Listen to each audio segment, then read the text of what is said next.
उन्हें बताएं कहाँ से शुरू करना है और मैं मुस्कान लाने की कोशिश करूंगा। मेरी पत्नी कहती है कि मैं हमेशा एक जज की तरह दिखता हूँ, बॉस की तरह नहीं। मेरे भाइयों और बहनों, मैं पुनरुत्थान के विषय पर प्रथम अध्यक्षता की ओर से बोलने के इस अवसर की सराहना करता हूँ। हमने अभी अभी यीशु मसीह के जन्म का उत्सव मनाया है। अब हम ईस्टर के उत्सव की ओर बढ़ रहे हैं। क्रिसमस और ईस्टर यीशु मसीह और उनके मंत्रालय के सबसे सार्वजनिक उत्सव हैं।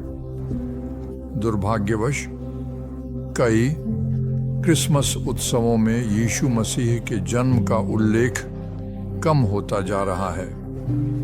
अब ये ज्यादातर एक खुदरा अवकाश बन गया है।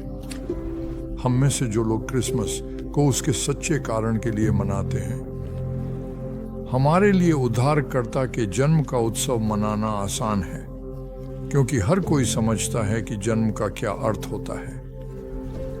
ईस्टर के उत्सव में वह स्पष्टता नहीं है, क्योंकि पुनरुत्थान के अर्थ पर विभिन्न ईसाई संप्रदायों के बीच व्यापक मतभेद हैं, चाहे वह शाब्दिक हो या प्रतीकात्मक, कुछ ऐसा जो समझने में कठिन हो। अंतिम दिनों के संतों के लिए पुनरुत्थान का अर्थ है कि जो भी कभी जीवित रहा है वह पुनर्जीवित होगा, और पुनरुत्थान से शाब्दिक है।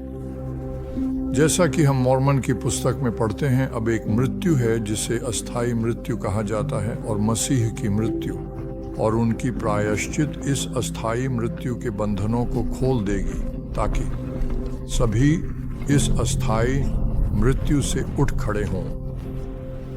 यीशु मसीह के माध्यम से मुक्ति सभी युगों के भविष्यवक्ताओं का केंद्रीय संदेश है। नए नियम की पुस्तकें सिखाती हैं कि हमारे उद्धारकर्ता का कष्ट और उनका रक्तपात हमारे पापों का प्रायश्चित करता है, और उनका पुनरुत्थान यह सुनिश्चित करता है कि इस पृथ्वी पर जो भी कभी जीवित रहा है वह भी पुनर्जीवित होगा। तब हम सभी मांस और हड्डियों के महिमामय शरीर के साथ हमेशा के लिए जीवित रहेंगे। जब हम परमेश्वर की मुक्ति की योजना में पुनरुत्थान की महत्वपूर्ण स्थिति को समझते हैं, जो हमारी अनंत यात्रा को संचालित करती है, तो हम समझते हैं क्यों प्रेरित पौलुस ने सिखाया, यदि मृतकों का पुनरुत्थान नहीं होता तो हमारी प्रचारणा व्यर्थ है और आपका विश्वास भी वो व्यर्थ है। जैसे ही हम इस नए वर्ष में प्रवेश करते हैं, आइए हम ईस्टर के लिए तैयारी करें। यीशु मसीह के प्रायश्चित बलिदान का उत्सव, जो उनके पुनरुत्थान में परिणत होता है, और इतिहास की सबसे महिमामय घटना, और यह हमें हमारे अपने भविष्य के पुनरुत्थान पर विचार करने के लिए प्रेरित करता है। चाहे अन्य लोग कुछ भी विश्वास करें या करें, हमें अपने जीवित उद्धारकर्ता के पुनरुत्थान का उत्सव मनाना चाहिए।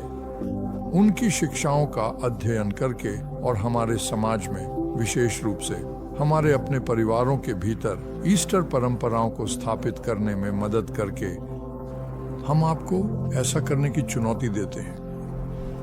ऐसे उत्सवों के उदाहरण के रूप में हम दुनिया के कुछ हिस्सों में ईस्टर संडे की प्रथा से प्रेरित हो सकते हैं, जहां विश्वासियों एक दूसरे का 3 शब्दों के उद्घोष के साथ स्वागत करते हैं।